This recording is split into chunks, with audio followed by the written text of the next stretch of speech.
प्रधानमंत्री जी को सादर नमस्कार एवं वेबिनार में प्रतिभाग के लिए स्वागत एवं आभार। माननीय कृषि मंत्री जी, सभी उपस्थित माननीय केंद्रीय मंत्रीगण, अन्य विशेषजन एवं अन्य प्रतिभागीगण का भी स्वागत एवं आभार।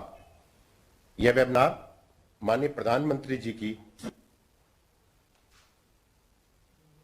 जिसके अंतर्गत जन आकांक्षाओं, जन अपेक्षाओं, जन आवश्यकताओं के अनुरूप बजट प्रावधान में जो नवीन घोषणा की गई हैं और अन्य प्रावधान किए गए हैं, उनके नियोजन एवं क्रियान्वयन हेतु हितधारकों से परामर्श किया जाता है। आज कृषि एवं संबद्ध क्षेत्रों की 10 महत्वपूर्ण घोषणाएं और आय व्यय प्रावधानों का विचार विमर्श 5 सत्रों के माध्यम से किया जाएगा। माननीय प्रधानमंत्री जी का आज की गर्मापूर्ण उपस्थिति कृषि एवं संबद्ध क्षेत्रों में उनकी शीर्ष प्राथमिकता का प्रचालक है। आज का दिन 24 फरवरी कृषि मंत्रालय का किसानों के हितार्थ योजनाओं के क्रियान्वयन के लिए भी स्वर्ण दिन है। आज ही के दिन माननीय प्रधानमंत्री जी की परिकल्पना, प्रेरणा एवं दूरदृष्टि के फलस्वरूप लागू पीएम किसान सम्मान निधि का शुभारंभ माननीय प्रधानमंत्री जी ने गोरखपुर से 24 फरवरी को 3 साल पहले किया था। आज इस योजना में 11.25 करोड़ से अधिक किसानों को 1,82,000 करोड़ से अधिक धनराशि स्थानांतरित हो गई है। इस दृष्टि से भी माननीय प्रधानमंत्री जी का आज के दिन वेबिनार आयोजन करने के लिए बहुत बहुत आभार। इन शब्दों के साथ मैं माननीय प्रधानमंत्री जी से सादर आज के वेबिनार स्मार्ट एग्रीकल्चर में उनके आशीर्वचन हेतु सादर आमंत्रित करता हूं। माननीय प्रधानमंत्री जी। नमस्कार। मंत्रिमंडल के मेरे सहयोगी, राज्य सरकारों के प्रतिनिधि, इंडस्ट्री और एकेडेमिया से जुड़े सभी साथी, कृषि विज्ञान केंद्रों में जुड़े हुए हमारे सभी किसान भाई बहन, देवियों और सज्जनों, ये सुखद संयोग है कि 3 साल पहले आज ही के दिन पीएम किसान सम्मान निधि की शुरुआत की गई थी। ये योजना आज देश के छोटे किसानों का बहुत बड़ा संबल बनी है। इसके तहत देश के 11 करोड़ किसानों को लगभग 1.25 लाख करोड़ रुपए दिए जा चुके हैं। इस योजना में भी हम स्मार्टनेस का अनुभव कर सकते हैं। सिर्फ एक क्लिक पर 10-12 करोड़ किसानों के बैंक खातों में सीधे पैसे ट्रांसफर होना, ये अपने आप में किसी भी भारतीय को, किसी भी हिंदुस्तानी को गर्व करने वाली बात है। साथियों, बीते 7 सालों में हमने बीज से बाजार तक ऐसे ही अनेक नई व्यवस्थाएं तैयार की हैं, पुरानी व्यवस्थाओं में सुधार किया है। सिर्फ 6 सालों में कृषि बजट कई गुना बढ़ा है। किसानों के लिए कृषि लोन में भी 7 सालों में 2.5 गुना की बढ़ोतरी की गई है। कोरोना के मुश्किल काल में भी स्पेशल ड्राइव चलाकर हमने 3 करोड़ छोटे किसानों को केसीसी की सुविधा से जोड़ा है। इस सुविधा का विस्तार एनिमल हस्बेंड्री, पशुपालन और फिशरीज से जुड़े किसानों के लिए भी किया गया है। माइक्रो इरिगेशन का नेटवर्क जितना सशक्त हो रहा है, उससे भी छोटे किसानों को बहुत मदद मिल रही है। साथियों, इन्हीं सब प्रयासों के चलते हर साल किसान रिकॉर्ड प्रोडक्शन कर रहे हैं और एमएसपी पर भी खरीद के नए रिकॉर्ड बन रहे हैं। ऑर्गेनिक खेती को प्रोत्साहन देने के कारण आज ऑर्गेनिक प्रोडक्ट्स का मार्केट अब 11,000 करोड़ का हो चुका है। इसका एक्सपोर्ट भी 6 वर्षों में 2,000 करोड़ से बढ़कर 7,000 करोड़ रुपए से ज्यादा हो रहा है। साथियों, इस वर्ष का एग्रीकल्चर बजट बीते सालों के इन्हीं प्रयासों को कंटिन्यू करता है, उनको विस्तार देता है। इस बजट में कृषि को आधुनिक और स्मार्ट बनाने के लिए मुख्य रूप से 7 रास्ते सुझाए गए हैं। पहला, गंगा के दोनों किनारों पर 5 किलोमीटर के दायरे में नेचुरल फार्मिंग को मिशन मोड पर कराने का लक्ष्य है। उसमें हर्बल मेडिसिन पर भी बल दिया जा रहा है, फल फूल पर भी बल दिया जा रहा है। दूसरा, एग्रीकल्चर और हॉर्टिकल्चर में आधुनिक टेक्नोलॉजी किसानों को उपलब्ध कराई जाएगी। तीसरा, खाद्य तेल के इंपोर्ट को कम करने के लिए मिशन ऑयल पाम के साथ साथ तिलहन को जितना हम बल दे सकते हैं उसको सशक्त करने का हम प्रयास कर रहे हैं और इस बजट में इसको बल दिया गया है। इसके अलावा चौथा लक्ष्य है कि खेती से जुड़े उत्पादों के ट्रांसपोर्टेशन के लिए पीएम गति शक्ति प्लान द्वारा लॉजिस्टिक की नई व्यवस्था बनाई जाएगी। बजट में 5वां समाधान दिया गया है कि एग्री वेस्ट मैनेजमेंट को अधिक ऑर्गेनाइज किया जाएगा। वेस्ट टू एनर्जी के उपायों से किसानों की आय बढ़ाई जाएगी। छठा सॉल्यूशन है कि देश के 1.5 लाख से भी ज्यादा पोस्ट ऑफिस में रेगुलर बैंकों जैसी सुविधाएं मिलेगी ताकि किसानों को परेशानी ना हो। और 7वां ये कि एग्री रिसर्च और एजुकेशन से जुड़े सिलेबस में skill development, human resource development आज के आधुनिक समय के अनुसार बदलाव किया जाएगा। साथियों, आज दुनिया में हेल्थ अवेयरनेस बढ़ रही है, एनवायरमेंट फ्रेंडली लाइफस्टाइल के प्रति जागरूकता बढ़ रही है, ज्यादा से ज्यादा लोग इसकी तरफ आकर्षित हो रहे हैं। इसका मतलब यह है कि इसका मार्केट भी बढ़ रहा है।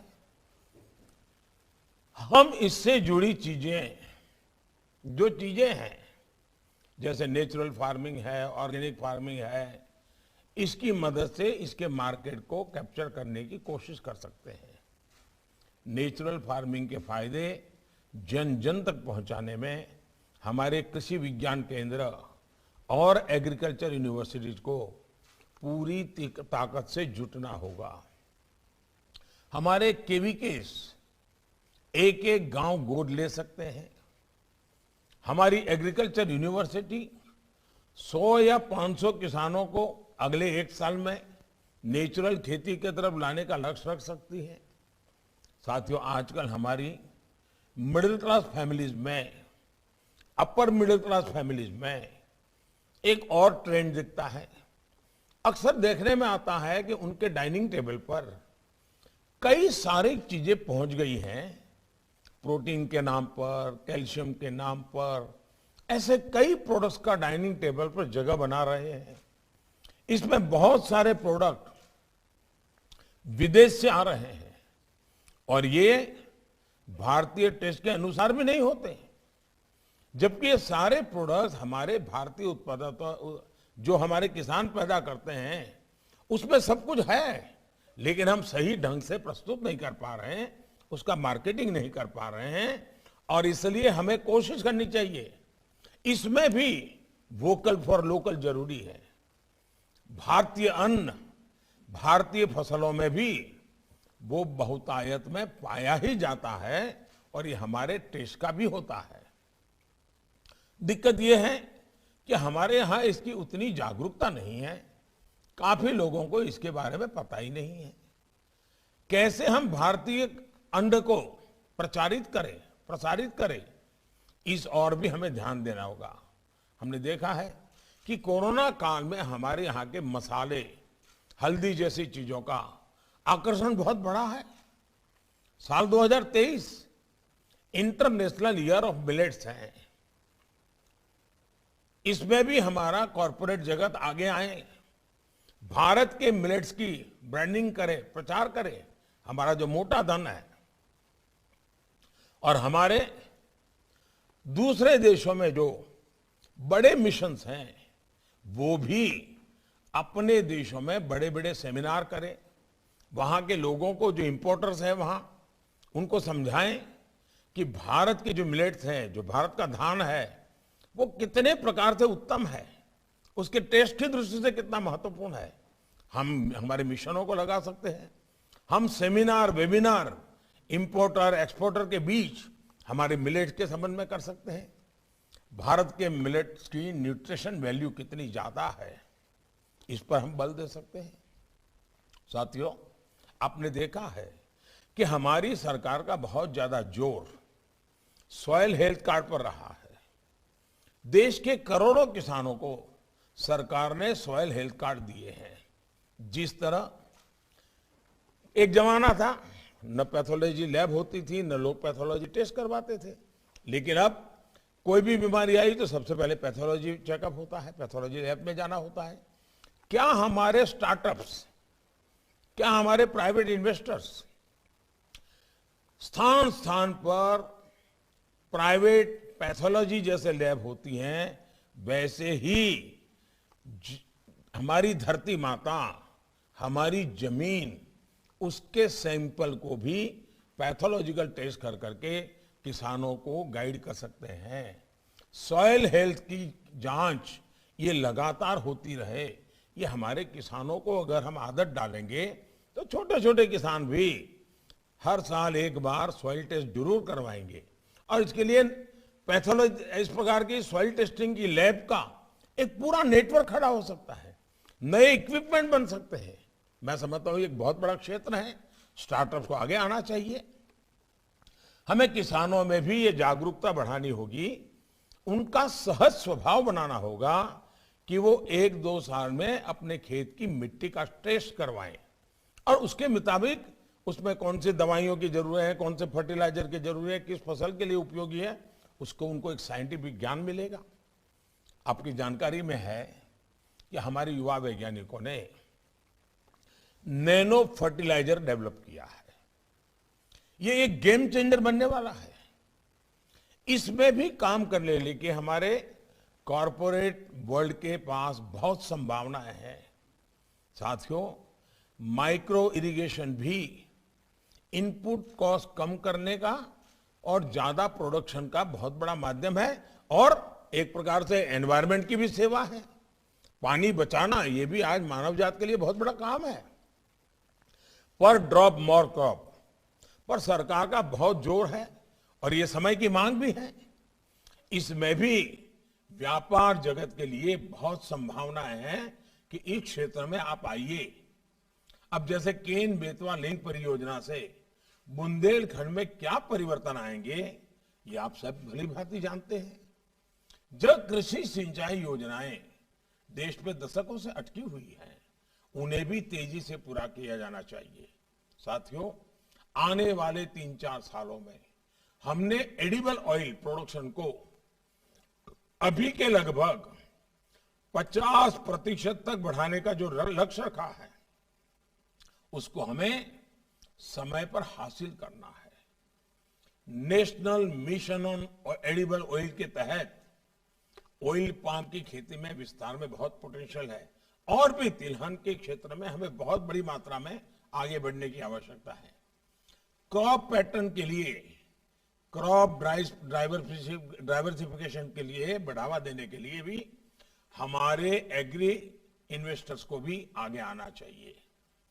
जैसे भारत में किस तरह की मशीनें चाहिए, इस बारे में इंपोर्टर्स को पता होता है।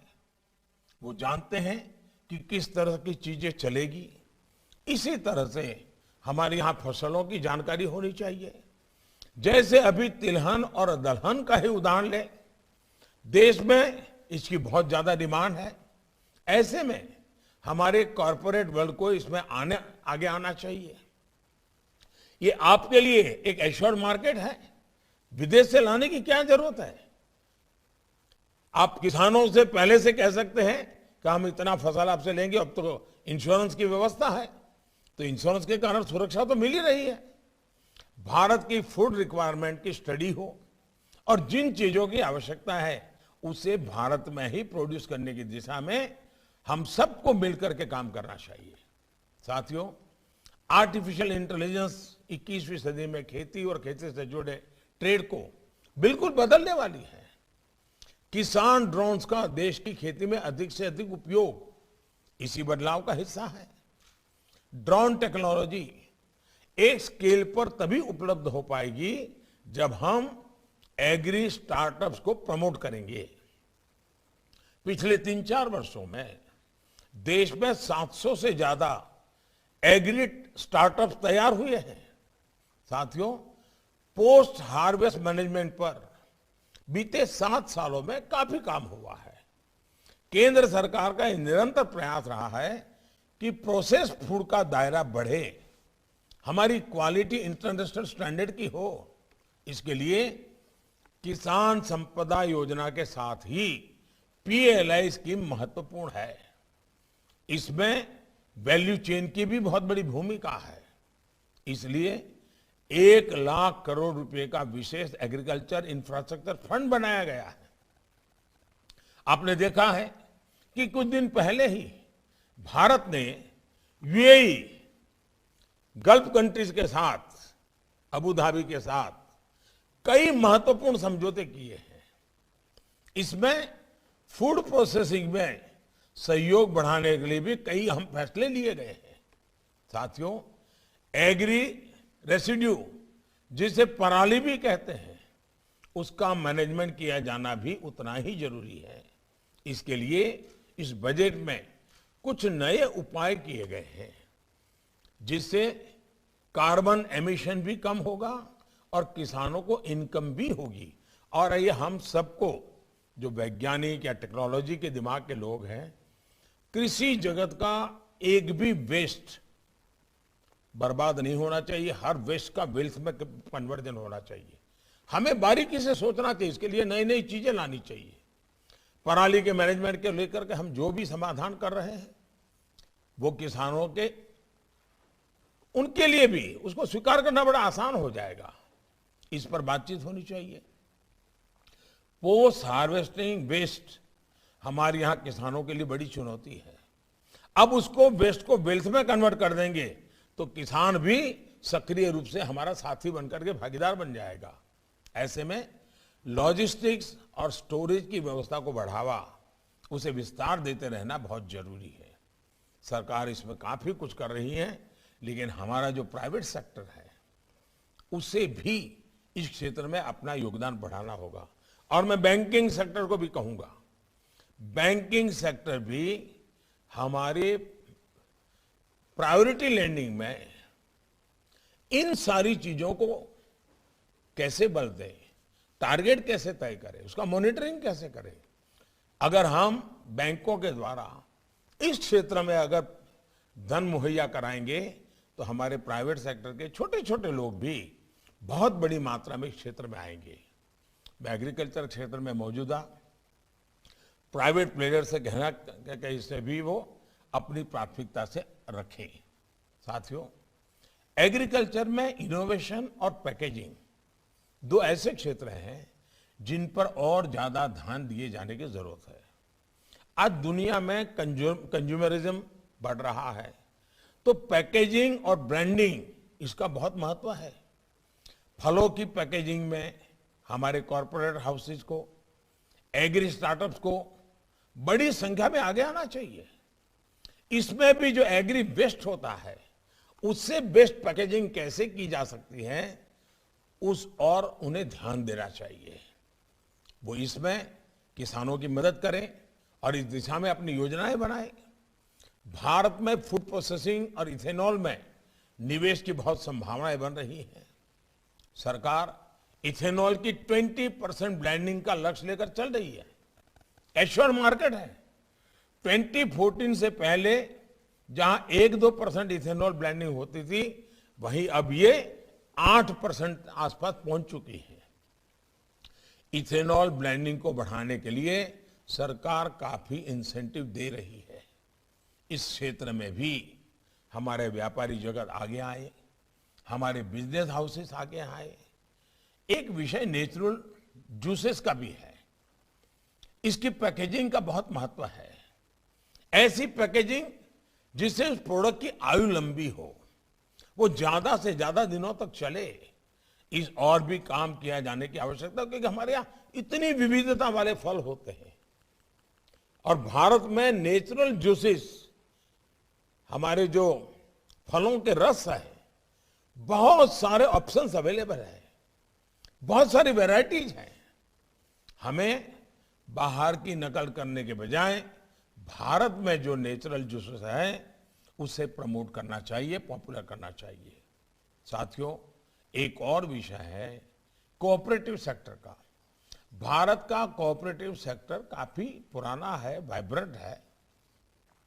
चाहे वो चीनी मिलें हो, खाद कारखाने हो, डेयरी हो, ऋण की व्यवस्था हो, अनाज की खरीद हो, कोऑपरेटिव सेक्टर की भागीदारी बहुत बड़ी है। हमारी सरकार ने इससे जुड़ा नया मंत्रालय भी बनाया है और उसका मूल कारण किसानों की ज्यादा से ज्यादा मदद करने का है। हमारी कोऑपरेटिव में एक वाइब्रेंट बिजनेस एंटिटी बनाने का बहुत स्कोप होता है। आपका लक्ष्य होना चाहिए कि कोऑपरेटिव को एक सफल बिजनेस एंटरप्राइज में कैसे बदलें। साथियों, हमारे जो माइक्रो फाइनेंसिंग इंस्टीट्यूट्स हैं, उनसे भी मेरा आग्रह है कि वो आगे आए और एग्री स्टार्टअप को, फार्म प्रोड्यूस ऑर्गेनाइजेशन, एफपीओस को ज्यादा से ज्यादा आर्थिक मदद करें। हमारे देश के छोटे किसानों का खेती पर होने वाला खर्च कम करने में एक बड़ी भूमिका भी आप सभी निभा सकते हैं। जैसे हमारा छोटा किसान खेती में इस्तेमाल होने वाले आधुनिक उपकरण नहीं खरीद सकता, इसका एक समाधान है। छोटा किसान कहां से लाएगा? और उसको आज लेबरर भी बहुत कम मिलते हैं। ऐसी स्थिति में हम एक नए तरीके से सोच सकते हैं क्या? पुलिंग का। हमारे कॉरपोरेट जगत को ऐसी व्यवस्थाएं बनाने के लिए आगे आना चाहिए जिसमें खेती से जुड़े उपकरणों को किराए पर देने की सुविधा हो। हमारी सरकार किसानों को अन्नदाता के साथ ही ऊर्जादाता बनाने के लिए बड़ा अभियान चला रही है। देश भर के किसानों को सोलर पंप वितरित किए जा रहे हैं। हमारे ज्यादा से ज्यादा किसान खेतों में कैसे सोलर पावर पैदा करें, इस दिशा में भी हमने अपने प्रयास बढ़ाने चाहिए। उसी प्रकार से मेड़ पर पेड़, हमारे जो खेत की सीमा होती है, आज हम टिम्बर इंपोर्ट करते हैं। अगर हम हमारे किसानों को साइंटिफिक तरीके से अपनी मेड़ पर इस प्रकार के टिम्बर के लिए प्रेरित करें तो 10-20 साल के बाद उसकी आय का एक नया साधन वो बन जाएगा। सरकार उसमें कानूनी आवश्यक जो भी बदलाव है वो भी करे। साथियों, किसानों की आय बढ़ाना, खेती का खर्च कम करना, बीज से बाजार तक किसानों को आधुनिक सुविधाएं देना, ये हमारी सरकार की प्राथमिकता है।